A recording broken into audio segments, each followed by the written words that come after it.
All right, welcome back to another episode of the Trial Attorneys. I know it's been a while. We've been gone for a little bit, but we're back here with this fancy new set here. Look at us, man. We're moving up in the world. Exactly. Look at that. You got some plants and everything. Well, we did a double homicide. We did a murder, attempt murder. Yep. Machine gun case. So we was out there. Yeah, out there doing the work. Out there doing the work. Ricky need new shoes. Yeah, that's true. That's true. So we're back. I'm Shay Alley. And Ricky Granderson. All right. So we're here back to talk about, we're going to talk about something that's been going on for a while. This Sean P. Diddy Combs trial. I'm going to call him Mr. Combs. Oh, okay. Not Puff Daddy? No, not Puff Daddy. All the other names there. I don't know. It's a lot of them. Yeah. But we're going to talk about this trial. Interesting, very interesting trial. Remember months ago when the charges first were revealed, we reviewed the case, we reviewed the charges. What do we say about it? It ain't a racketeering case. Nope, it is not a racketeering case. Exactly. No. It might be a domestic. Yep. Or maybe a little possession of controlled substance, but beyond that, didn't see it. Yeah. From the way the evidence was revealing itself, from the way the charges, the government charged the case, from the way everything looked, just from our experience, and I agree with you, Ricky, I just didn't think it was a case that the U.S. government should have been bringing, and I didn't think it was one. Say that again. The United States government, yeah. Not a state court, the United States government. The United States government, the federal government, not one particular state. They even had Homeland Security involved. Yeah.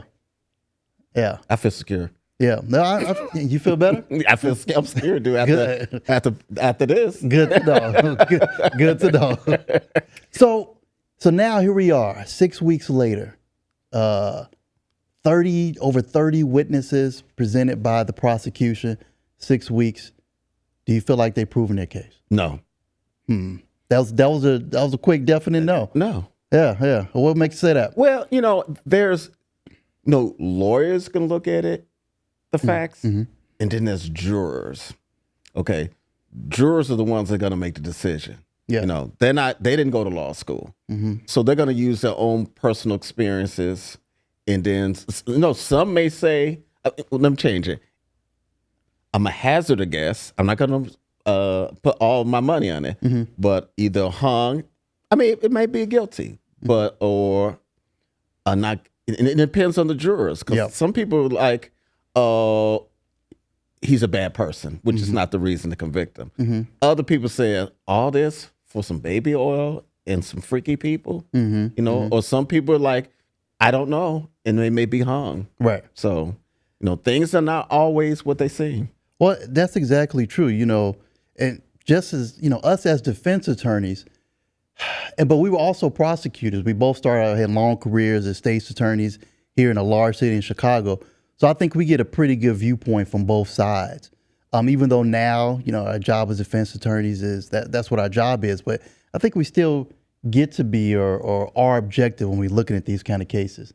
And I don't think they've proven the case either. And I'm not just, sometimes, I've noticed we doing the show, some people say, our opinions are biased, but to a certain extent they are. And that's all human beings.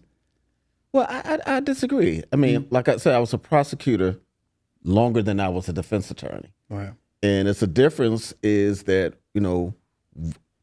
I hate to say it, we were brought up in environments where these type of things and crimes happen. Right. So we see it from a prosecutor's point of view, we see it from a defense attorney view, and then we see it as everyday. I mean, I've been a victim of crime. You've been a victim of crime. Yeah. We've seen crimes. Yeah. We've seen bad people. We've seen good people. Yeah. Everybody doesn't have that experience. Right. And to be clear here, and we're going to get into the evidence some more, of course, but I think it's clear Mr. Combs isn't a good person. Generically, for what you think of a good person is, a good, upstanding citizen in so many regards. His private life is unusual. His proclivities are unusual. I think it's more usual than people think. It's just a lot of people hide it. Yeah. I'm not saying it's common, but it's more common than what people think. Well, yeah, not a lot of people have their personal lives put on display for the entire world to look at. Exactly. And this is what happened here. But the instances of domestic battery, there's no disputing that. That's a misdemeanor, in many states. In some states, it's a felony. Even if it's a felony, does it raise to level to racketeering? Right. Clearly, the relationships here weren't healthy that he had with these young ladies. They weren't what you would call model, relationships. But now, does all that rise to the level of a RICO charge? Have you ever met a model relationship? I haven't. No, no. I mean, maybe. I mean, a good relationship. I never heard anybody who said they got a model one. I think they lied to you. Yeah, right. They're gonna be disputes. They're gonna be arguments. Exactly. They're gonna be arguments. If you ain't arguing with your wife, something wrong. Yeah. You got to get those arguments out. But I'm glad we got to look at the case at this point, because now here we are at the end. We have the prosecution presented over 30 witnesses. Now, out of those 30 witnesses, I think the two that are going to stand out the most are going to be Cassie Ventura, and then the other young lady that was Mr. Combs' girlfriend, who only identified herself as Jane. She didn't identify her name or give her name. She gave a pseudonym. Yeah, a pseudonym. Right. Is that fair? Think about it. If she doesn't give her real name, doesn't that prejudice him as a defendant? Because it gives appearance that she has something to fear. Just like I went to El Rookin trial, which is a notorious gang in Chicago. When I went, it was a federal trial, and as soon as you walk in, it's literally 30 U.S. Marshals surrounding the outside of the courtroom. And then if a jury sees this, they think, oh, they must be bad guys. Right. So allowing her not to use her real name, wouldn't that kind of be prejudicial towards him? I agree. You have a constitutional right. Of course, he was able to confront his accusers in court, but is it true confrontation if you can hide behind a different name? I mean, there may be information out in the world where if someone knew that person's real name, they can say, wait, this person was here at this time. No, but or I know that other information. Well, what I'm saying is the fact that a juror knows that she's hiding her name gives an impression he's a bad or dangerous guy. Yeah. That's what I'm talking about. Right. All those things come into play for these cases. Every, inference, every movement, every sort of, and this is why as trial attorneys, we know just how intense a trial is. So for this trial to go, 6 weeks, man, that's a long time. That's a long time. That's basically an eternity. Okay. We did one for a week and we were like exhausted. What? Think about it. You're paying attention to every second of everything that's happening for at least 8 hours a day, at least, sometimes more. And you have to you have this intense focus because you don't want to miss anything. That's taxing. Yeah, mentally and physically. Right. So 6 weeks, 34 witnesses. First thing I want to ask you about is the defense did not present any witnesses. Is that bad? Well, we both done jury trials, and sometimes, at least in my experience, one, if he has something like criminal background, I don't think Mr. Combs has any criminal background. I don't think so. And if they did, they can use any prior convictions to impeach him. But one thing I learned is I had one guy who he was innocent, but he wasn't capable of talking and communicating his illness. I had a guy who was a straight up hoodlum, but he turned to the jury. He talked straight to them. He could communicate with them. Right. So sometimes, you may be Sean Combs, but it's different when you're sitting in front of a group of 12 people, right? And you have to make a talk and have a conversation, which may determine whether you die in prison or you go home. Right. Yeah, the reality of it is we do not, as an accused of a crime in this country, we don't have to prove ourselves innocent. It's just you have to prove yourself not guilty. So the fact that no witnesses were presented on the defense side, that's not abnormal. It's the prosecution. They have to prove their case. Well, two things. You can, some attorneys will argue it was so weak we didn't even have to, even though we don't have the burden of proof, we decided not to present anything. That's how weak it was. Yeah. Or I'm a firm believer of, and I tell my clients, even though the prosecution has a burden of proof of proving you guilty, our disposition is we go in fighting to show that we're innocent. Yeah. I think that is a realistic way of looking at it. It is a way we look at it more often than not, because, studies have shown that some people make up their minds about a case in the first 30 seconds of opening statement. They hear. Remember the machine gun case? Remember that the one juror said, as soon as I heard the opening statement, he decided already? Yeah, it was over. The black juror in the machine gun case? That's correct. That's correct. And so with that, because of the way human beings kind of work, they make up their mind about something, and then they'll shape all the evidence after that to try to vindicate what they've already decided. And so that's how they view all the evidence moving forward. They say, well, now I'm looking at this. It fits in my theory this way. It fits in my theory. Instead of being objective and listening and taking it all in and then saying, oh, okay, so this decision I made. As you said many times before, and it's so true, probably the most important part of the jury process, well, other than jury selections, that open a statement. Yeah. Yeah, it's very important. It's when you get the gist of the case. So, 34 witnesses, 6 weeks, and out of all that, still really nothing proven. So let me ask you this, Ricky. So when you get after the prosecution presents their case, right? Now we have these charges. In this case, the prosecution, after they presented their case, they dismissed 2 of the charges they had. They dismissed an attempt arson and an attempt kidnapping. They dismissed those charges before it even went to the jury. I mean, why would they do that? I think that was a foolish move. Oh, why is that? I mean, so I'm assuming during the jury selection, during the jury selection, they informed the jury of what the charges were, right? Right. Mm-hmm. Okay.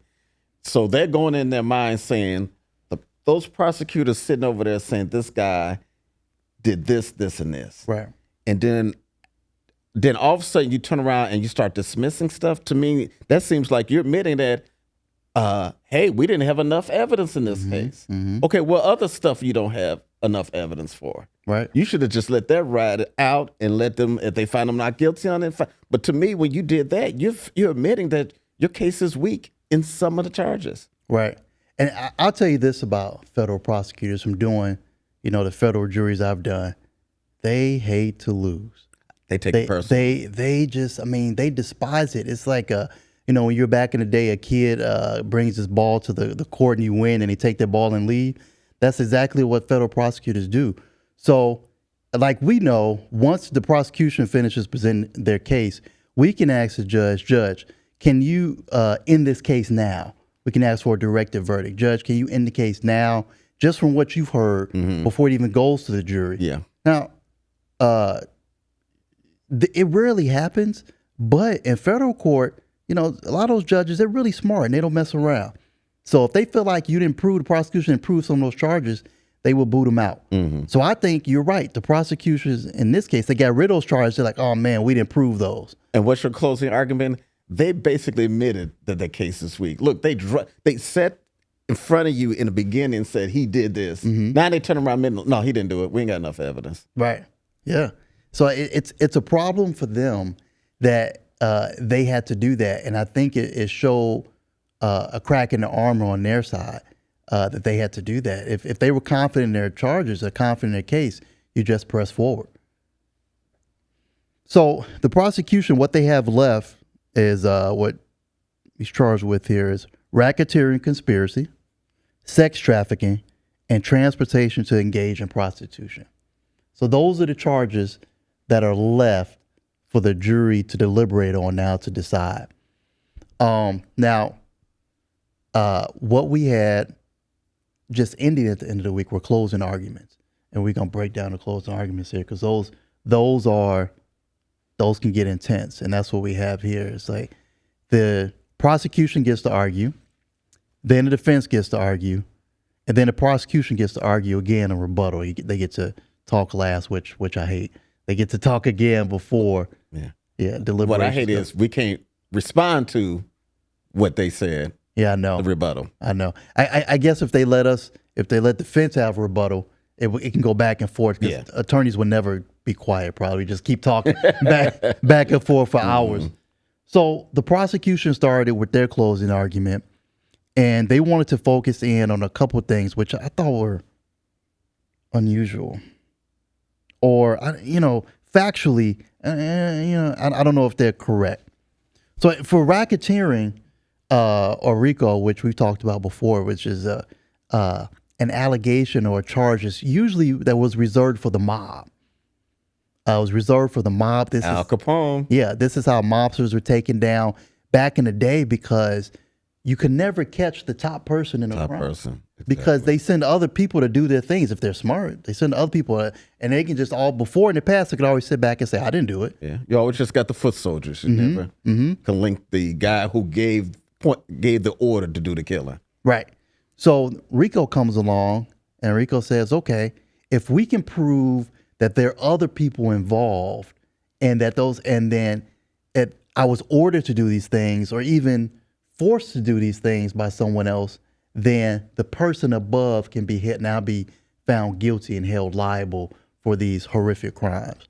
Yeah, there was a scene in Goodfellas where he's talking about to the mob guy, Cicero, and he's talking to the guy, says, oh, that other guy is doing 40 years just talking to another guy. Yeah. So the thing, if they could take pictures of you talking to somebody, and that person's caught, say, selling drugs, and he turns around, well, he told me to do it, that's all the link they need. Yeah.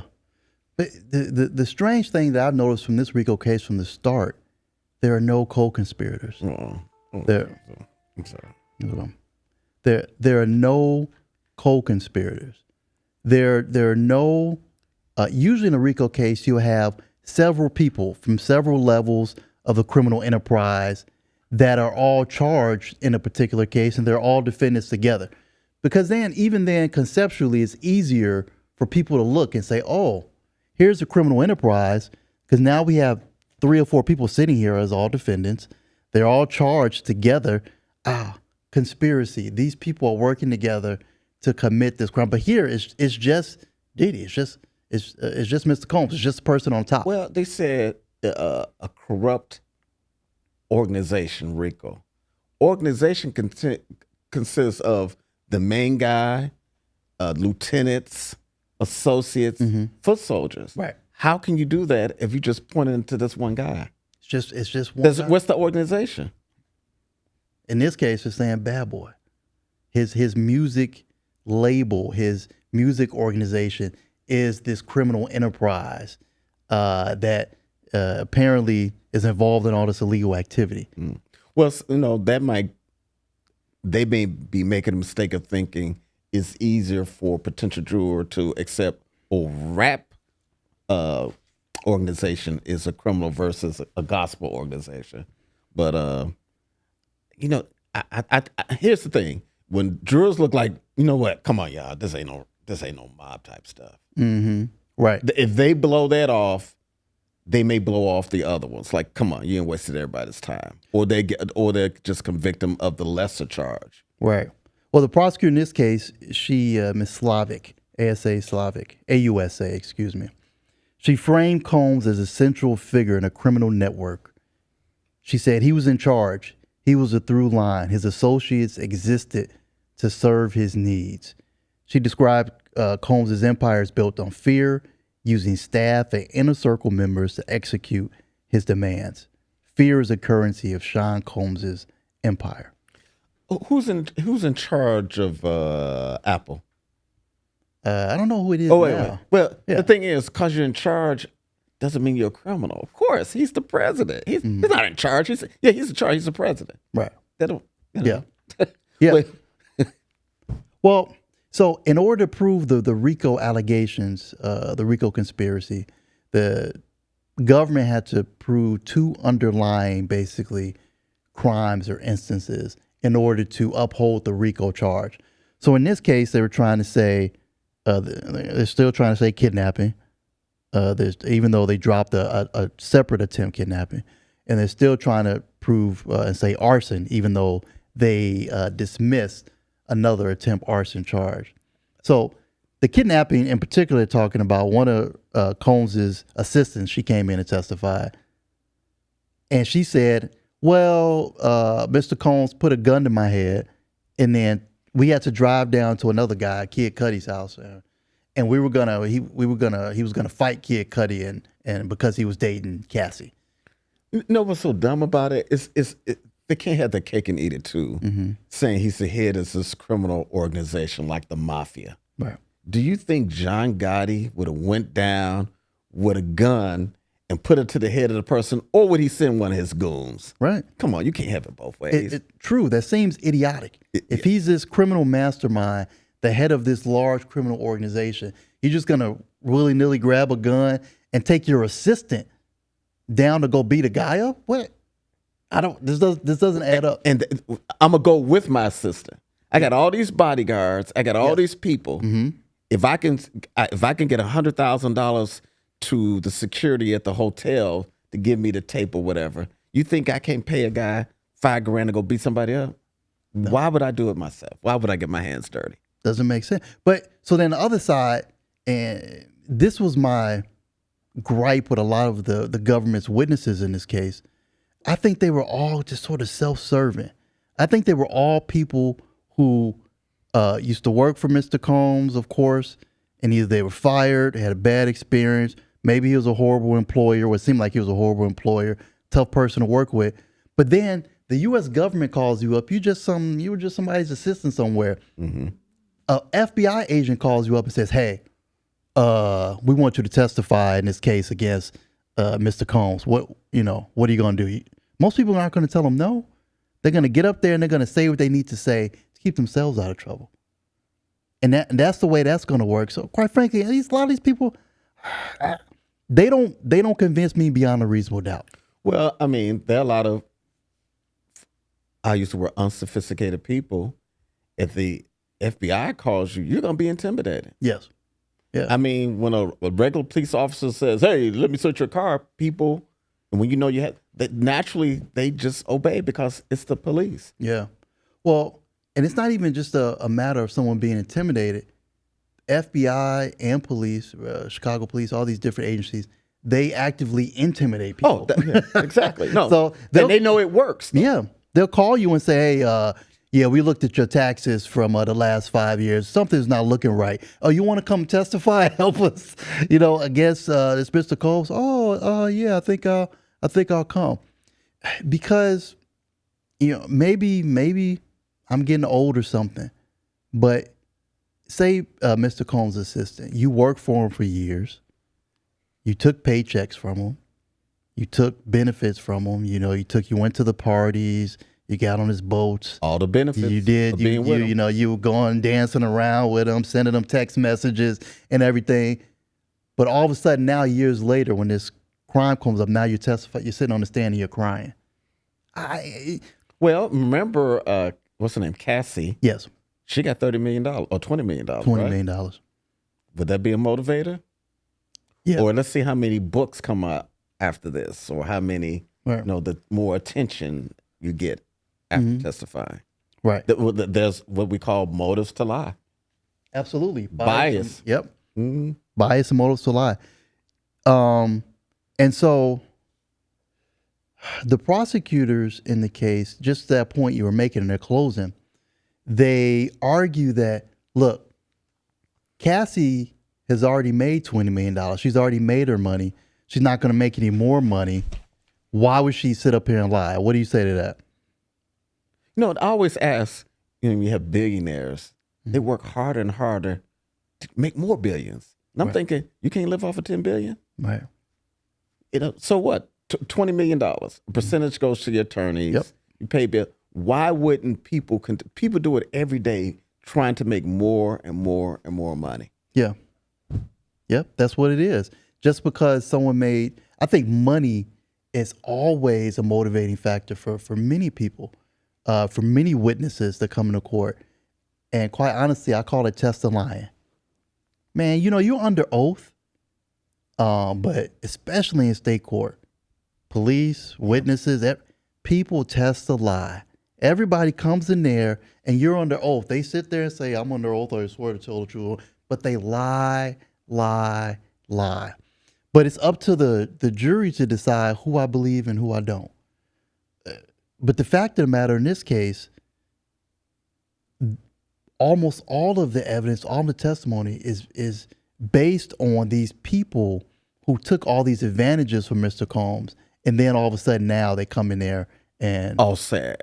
Yeah, I know we sound cruel a lot of times, but that's the reality. The truth is brutal. I mean, the truth is brutal. Mm-hmm. That's the truth of it. Now, in their closing, the prosecution also focused on the hotel beating. The prosecution highlighted surveillance video showing Combs chasing and assaulting Cassie Ventura. She said, this incident should leave no doubt. He chased Cassie, beat her, and tried to drag her back into the room where an escort was waiting. Slavic tied this to Ventura's testimony by living in fear of physical retaliation. This is what happened when Cassie said no. Okay. So what do you... That's pathetically weak. You know, the attorney did exactly what you're supposed to do. You're supposed to front something. Right. Own it. Yeah. It was a domestic. Yep. She feared him. That means everybody feared him. Right. She feared. That's one person. Because one person fears someone doesn't mean everybody's going to fear. Right. And he fronted that and says, yeah, he did it. It's a domestic. But that doesn't raise to the level of RICO. Come on. A corrupt organization. Right. I mean, we've seen bad relations in the criminal justice system. Mm-hmm. You know, many times a guy, I mean, all the stuff is wrong. They fronted, they owned it, they did the right thing. And I think that really smashed the prosecution's argument. Like, yeah, okay, he did do it. We admit that. Right. You took all the strength out of that argument. Yep. And the fact that they focused so much on this video, and it was short of a shock and awe sort of tactic. Look at this horrible person. Look at these horrible things he's doing. Because you see him doing these horrible acts, he must have done everything else we're accusing him of, because look what he did. Well, my thing is, if you're focusing on that, one argument is that all you have? Yeah. You're focused on that because you have nothing else. Yep. That's exactly it's a mini trial. You're trying to convict him of domestic violence and he's not charged with it. Right. Exactly. And we admit it. So he's guilty of that. Yeah. Because to rise to the level of sex trafficking, by the way, which brings a life sentence. It's a possible life sentence for sex trafficking in federal court. And they're accusing him of sex trafficking because of these, so-called freak-offs. Now, I say so-called freak-offs because they show videos of this to the jury. Of course, it's shocking to some of them. I don't know. To some of the jurors, 2026 is not that shocking as back in 1990 or 1980 when I was growing up. Yeah, maybe not. I mean, look at some of the videos, rap videos, and all that now. Mm-hmm. It's not as shocking. Right. And a lot of times, when you make your opening statement, you front and says, "Hey, this is going to be a lifestyle y'all never seen before. It might be shocking, it may not. Yeah. Run it, but that has nothing to do with it's a RICO case, right? Or it doesn't rise to the level of sex trafficking. No one. So even these male escorts that came in to testify, none of them testified that they were paid sex workers. When they were asked those questions, y'all said, "No, I'm not." They said, "I go out on dates with people, but I'm not paid for sex." I mean, that's what they testified to. They nobody said paid a little dinner, a little hotel room. Hey, but in essence, $500 a night hotel. That's not considered payment. Years ago, I had I defended someone who was falsely accused of sexual allegations, and the thing that won me the case was the victim in the case. He said that he was paid for these things. So the judge said, "Hey, you got to benefit from it. You were paid for these things. I don't see how now you're coming in here and saying that something happened against your will. You were paid for these things happen, and that was the end of it." But in this case, it's kind of the opposite, in that the male escorts came in and said, "We voluntarily had sexual intercourse with Cassie. I wanted to. But okay, you say you were paid a benefit. Isn't it a benefit to have sex with her? Right. That means you get to be around Sean Puffy Combs and any other people and their lifestyle and New York, Hollywood thing, there is a benefit. Right. Right. I mean, look at Johnny Cochran. You know, I hadn't heard of Johnny Cochran prior to the OJ case. Right. But once he got his name out there and he was on television, the amount, if you were to put a price on the amount of free advertisement he had, it would have been in the hundreds of millions of dollars. Correct. So there's a benefit from being around her or being seen with her or having sex with her. Hey, I had sex with Sean Paul. I mean, he had bragging rights. Right, right. And the other side of it too is these, you know, there was so much evidence and so much testimony that came through Cassie Ventura, through the young lady who used a pseudonym, that the freak-offs were voluntary for them, in that there were messages sent to Mr. Combs saying, you know, I can't wait for the next one. I'm looking forward to the next one. And of course, you know, there is the aspect of being stuck in an abusive relationship and the negative mental impact that comes with that.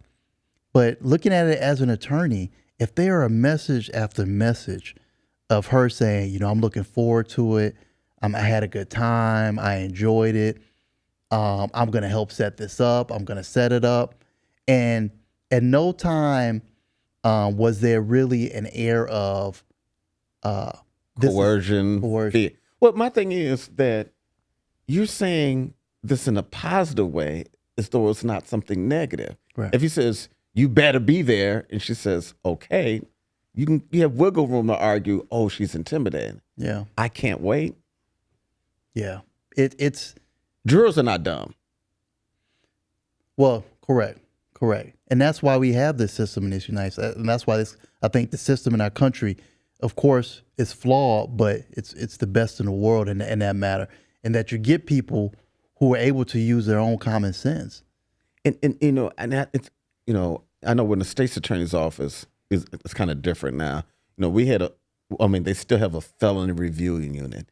You sit back, you review the facts, and you decide what we think we have sufficient evidence to take it to trial. Mm-hmm. It seems, because I don't think they took in consideration when you say sex trafficking. Yeah. The average juror going to think about some 12-year-old girl snatched off the street, thrown into a white minivan, and put on the street. Mm-hmm. Now you're going to try to compare that to, you had these adults who willingly will fly in and have these sex freak-offs or these swinger parties. Yeah. And, you know, so the prosecutor also argued in regards to Jane's testimony, pseudonym. The witnesses described coerced participation in sex parties with drugs as a tool for control. Jane said, he told me to take an ecstasy pill and get out there, Slavic argued. This was not consent. This was coercion. No one willingly agrees to live in fear. I'm not moved by that. I'm not moved by that at all. Take an ecstasy pill and get back out there? I mean, she could have said no. She could have left. But she could have took the pill when he turned his back, thrown in the garbage. Yeah. So, but and the prosecution is arguing that there is this air of fear that in essence the jurors have to try to understand this and say, okay, I understand this unspoken air of fear, so I'm going to use that in order to convict someone beyond a reasonable doubt. Well, that's going to be difficult if a lot of people have not been in that situation. They don't understand that fear that he's talking about. That's a stretch. Well, right. That's an absolute stretch. Because I look at it this way. If I have to, and I usually tell the jury this, if you have to go in the back and really rack your mind, and you know, really you're thinking like, man, I can't understand why this girl would do, that means not guilty. Because that means in your mind there are so many other explanations for why this is happening. And even on the other extreme end, if you can't believe the prosecution or the defense, not guilty, because I don't know what happened. I don't know what happened. I had a judge who would tell me that all the time. He would get up back in the day when I was prosecuting. He would say, I don't know what happened. Not guilty. I had a judge who said, hey, tie close to the defendant. Right, exactly. And that's the way it should go. And that's something that I think we're gonna talk about the defense argument here in a second, but they really honed in on those points. But just want to finish up with the prosecution's argument here, because a couple of things they got into in regards to the RICO was bribery. The prosecutor said the hotel employee was paid $100,000 to suppress evidence of a violent altercation. That's bribery. The kidnapping, Combs allegedly detained an ex-assistant to intimidate her into silence. Then arson, that the threat of burning Kid Cudi's car demonstrated a climate of fear. Boy, this is pretty weak. Yeah. This is a big time. I'm the grand poobah. I'm the head of this corrupt organization. I don't know, was it like, was Mr. Combs like in the special forces, an explosive expert? Where would he get the knowledge to blow up a damn car? I have no idea. I think he would have the money to get somebody who knew how to do it. Why would he do that? Yeah. On his own. Yeah. Yeah.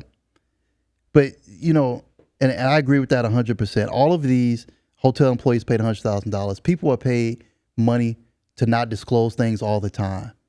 This is the way. This isn't a crime. He's not charged with bribery. He wasn't charged with bribery. Or a lot of times, companies will, regardless of how weak the case is, they just pay somebody off because it's cheaper just pay them off rather than go through this whole headache or the embarrassment, the embarrassment of people knowing what his lifestyle is. Mm-hmm. So sometimes people don't give him money because they said they did something wrong. They did because it's not worth the headache.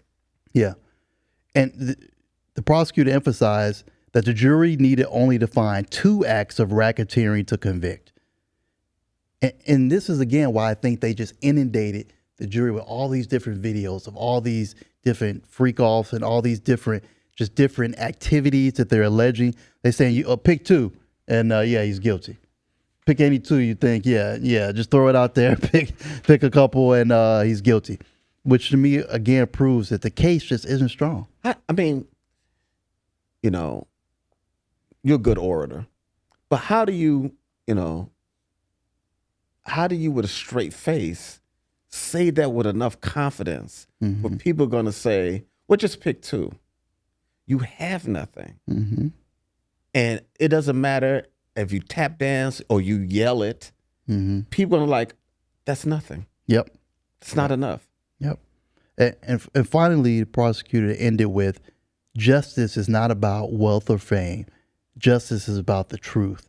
And the truth is, Sean Combs used power, violence, and fear to control his victims. It's time to hold him accountable. It's time for justice. Do we know any African Americans on the jury? I think there was one who got kicked off because he was on the jury. I wonder who kicked him off. He got booted. Yeah. It's something about his address. He was saying his address, there was some discrepancy about where he lived, but he was booted. Mm-hmm. I don't think there are any African Americans left. Because it's this. I know. I'm skipped out. So, I mean, I think that closing part really tells what the prosecution, is talk about justice. I don't think this is about justice. Clearly, Mr. Combs, something happened where someone stepped forward, they got the government's attention, and they want him. And so to me, like I always say, it's not about justice, it's about a verdict. And they're looking for a verdict here. They're not looking for justice. So I don't, who knows what they're going to get. My point is, which one of those assistant U.S. attorneys wouldn't want to snatch John Gotti from the top of the mountain? Right. Top of the hill. Well, they create them a John Gotti. Mm. If they bring him down, then they get all the fame. And next thing you know, they'll be in private practice making $1 million a year. Yeah. I think for any prosecutor to say that they're not concerned about their reputation, their image, is a lie. Yeah. It's a lie. These federal prosecutors, they are looking for, a lot of times they're looking for that fame, that notoriety, so then they can go on and do other things. Because how many times have you heard the phrase, oh, that's the U.S. attorney who convicted John Gotti? That's going to be attached to you for the rest of your life. Until recently, there were still prosecutors here in Chicago that say, I prosecuted John Wayne Gacy. Exactly. They say it all the time. They say, I prosecuted. Well, now they give courses on. Well, he's deceased now, but he gave courses. I mean, it's beneficial. There's a benefit from it, and I learned a lot. But his whole business was how I put on the case and how I convicted him. I'm not saying that's a bad thing, but now the defense then, of course, gets their chance, and their closing was nearly 5 hours. You think that's too long? Absolutely. Really? You think so? Absolutely. It was 6 weeks after. I remember I watched. I went to this continuing education a course, and they talked about the open and closing statement, and they did I think Darden did the opening statement, and it lasted about. It was a long time, and it took him like 45 minutes to get to what the evidence would be. It should be no more than 20 minutes. Right. Because at a certain time, people going to forget what you said. Yeah. So you just have to hit it. You have to get a catchy theme of your case, present the evidence that supports that.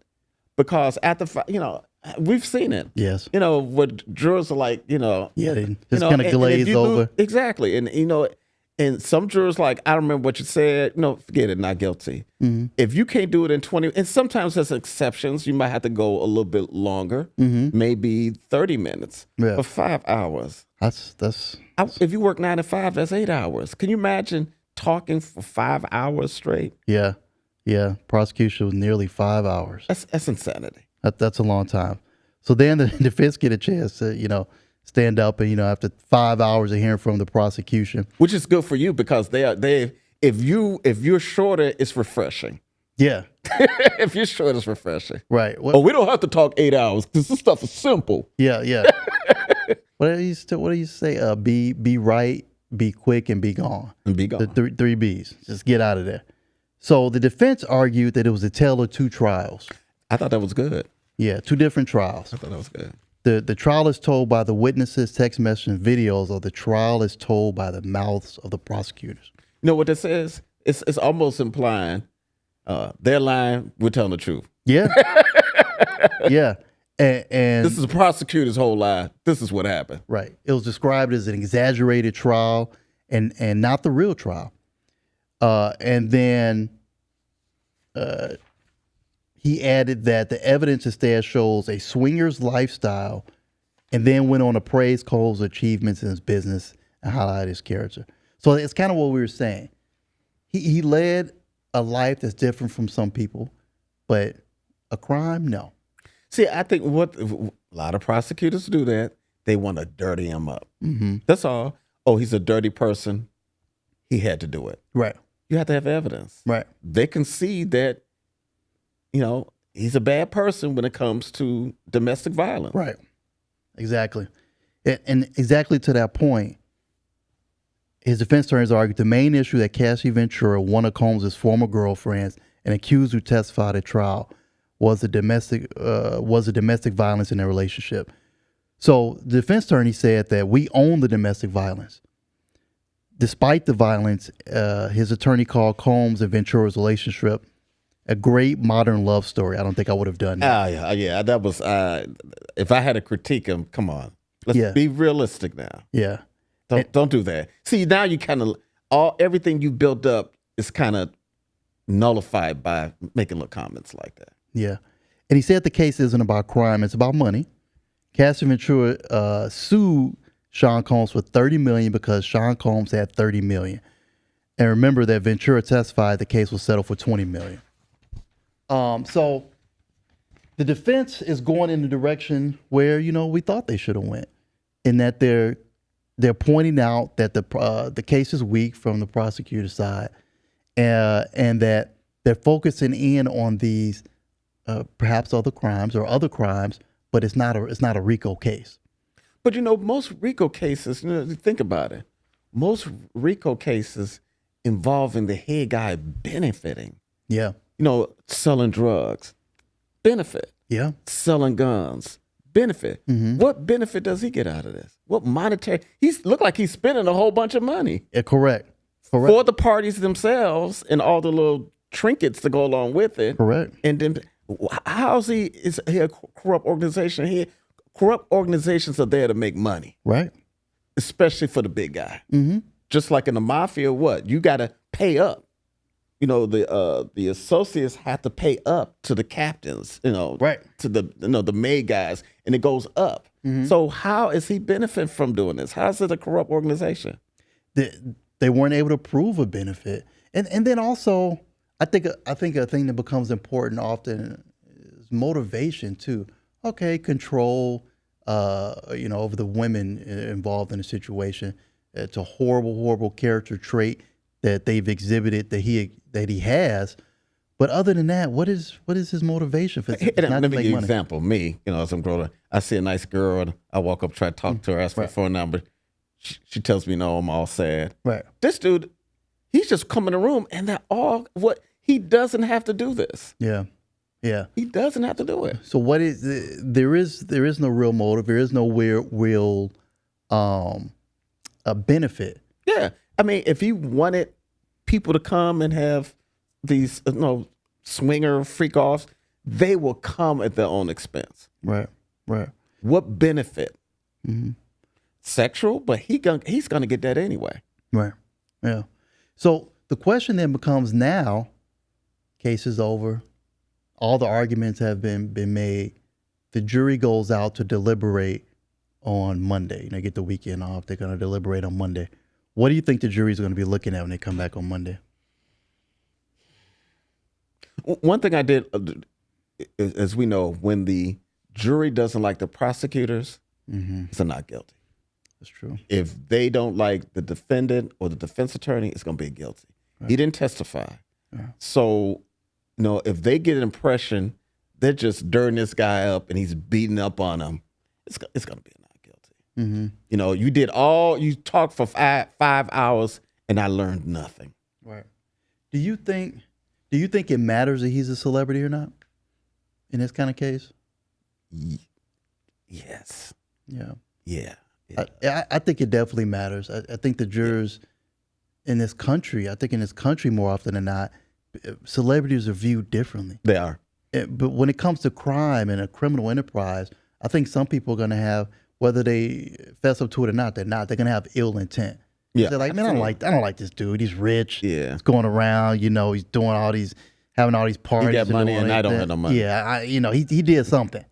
He did something and I don't like it. So I get a chance now as, a normal run-of-the-mill everyday guy to now punish this celebrity who I know wouldn't put me out on, if I was on fire, he wouldn't put me out. He wouldn't pee on me. And then afterwards write a book about it. Get on the talk circuit. Yeah. But and it could go the other way. That's why I asked you, like if there's and then it could cut both ways. Even if you're a black juror, some people are like, well, they're doing that to R. Kelly, and see, they're just after the black man. Or other ones like, he ain't done nothing for black people. It could cut. It's really a roll of the dice. Mm-hmm. It could work for you, or it could hurt you. Mm-hmm. I think I really enjoy jury trials because it just gives attorneys, it gives us the opportunity to really put together everything we've learned over the years. Absolutely. Put together all of our skills and everything that we've cultivated. But I think it also, more often than not, it gives the general public a chance to shine because it shows that human beings are smarter than a lot of people give them credit for. Yeah. Juries usually, in recent years, juries usually get it right. I haven't seen too many instances I was like, oh man, that jury really, they just say they're completely out of left field. They usually get it right. I'm gonna give you an example. We're experienced trial attorneys, and on the machine gun case, where we argue he never touched it, no fingerprints, whatever. One of the jurors said, and we never thought of it, the switch that turns into fully auto, you can't even see it. How he know it was a machine gun? I know. I'm like, whoa! That was a very good argument. No one thought it. The judge, everybody's like, oh, no. But they're not dumb, and they saw stuff that we didn't see. Mm-hmm, mm-hmm. So we don't claim to know everything. No, it's true. I'm smart enough to know there's still. I don't know everything. Yeah. That's it. That's a sign of an intelligent person. Oh, a person who's aware of what they don't know. There you go. Well, thank you. I'll take it. So now here we are. Jury's going out Monday. $1 million question here for you. You think they're going to be looking at the news over the weekend? Yes. they're gonna look at the news. They're gonna look at the internet. They're gonna call up their mama. Hey, mom, what you think I should do? That dress didn't look right on me. Right. They're doing all of that. You're not supposed to, but I think it's human nature. I think they will. But what do you think is gonna be the? So we got RICO, we got sex trafficking, and then prostitution across state lines. Definitely not RICO. I'm taking it. It's RICO. Come on. This is not a mafia case. This is not a drug cartel case. And to me as a juror, it seems like you're reaching. What else are you reaching for? Yeah. I think if they're going to get him on something, it's going to be the less. Just split the baby and say, okay, he's not. If their mind is, I know he's a bad guy, but it's not a RICO. But I'm gonna get him on something less. Right. Well, I feel like I've always said from the beginning, I think he's going to walk on everything. And the reason I think he's going to walk on everything is I just think the evidence wasn't there. I think that people are going to be able to see, man, they just couldn't prove their case. Well, another thing is to your thinking that he's going to walk legally and logically, if you can't prove the RICO, then you shouldn't be able to convict them of even the lesser ones. Right. You know what I mean? Mm-hmm. How can you say that if they couldn't even prove the RICO? Yeah. And so even with the RICO gone, I don't see the sex trafficking. No. I just don't see it. We had a case, sex trafficking case. It ended up getting worked out, but I just don't see it. It's not what we think of sex trafficking is, like you said, grabbing someone, forcing them into a life of sexual servitude or something to that effect. I don't see it. Well, and I'm gonna say something that a lot of prosecutors gonna hate. When you have lived in the areas where these crimes happen, right? How life is out there. One thing I learned, I'm not gonna say this because I don't want to disclose our secrets, but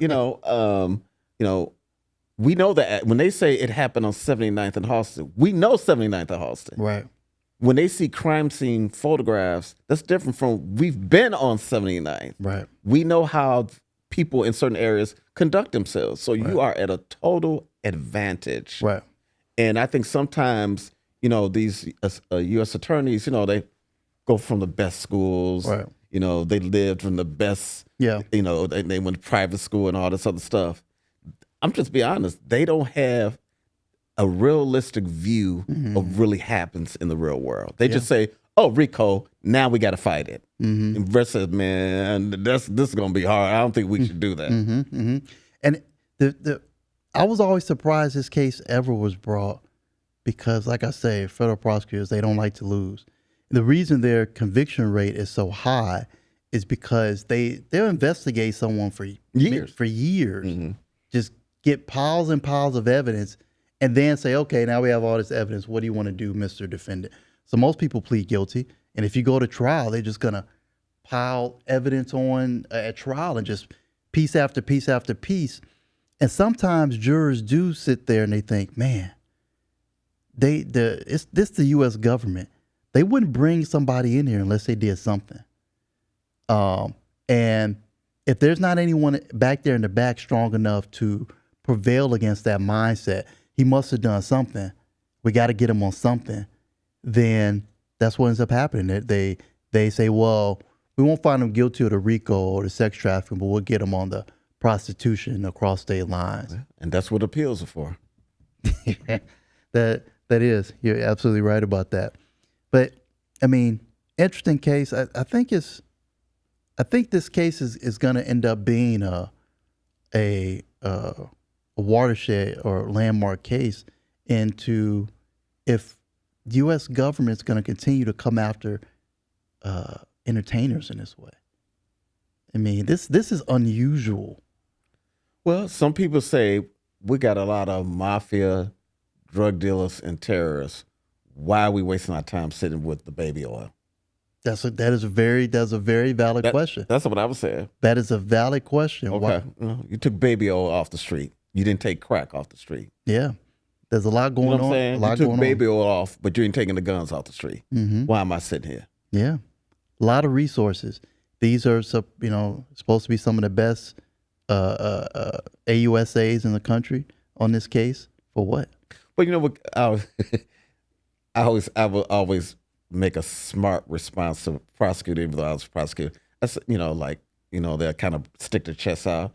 I'm like, but you have they wouldn't have charged this case unless they had a lot of evidence. Right. So it's not necessarily skill. If you got a videotape confession and his mama say he did it, you're like, yeah, we that's not the hard part is defending someone, even though that client had we did it on the murder case, in the attempted murder case. They had a videotape statement. They did. The skill level is that in spite of the evidence, to be able to convince a jury, this is all nonsense. Mm-hmm. It's true. And you only hope most time people you hope you're in a situation where you have to be defended by someone, but many people are so judgmental. But when it comes down to it, this is the way this country works. Everyone has a right; they're innocent to prove them guilty. But like you have to talk to the jurors. We did a domestic case, and you made a comment. The young lady was only 4'9", and our client was like 6'2", big. And what did you say? The most dangerous animals are the smallest animals. Tasmanian devil, and a badger. Mm-hmm. And I'm looking at the jury, and she was Hispanic. It's two Hispanic, and they're nodding their head. Mm-hmm. If you can't get the jury to identify with your client, it's not just enough to throw information at them. Yeah, you have to make them say, "Oh, that defense attorney, I like that guy. He makes me laugh, or he said something funny." Yeah, or I can identify what he's saying because it happened to me, or it could happen to me. Yeah. Versus, you had the stoic assistant U.S. attorneys who's like, "Oh yeah, John Gotti." Yeah. But it's been a long road for this case, but like we said months ago, I don't think they had the goods here.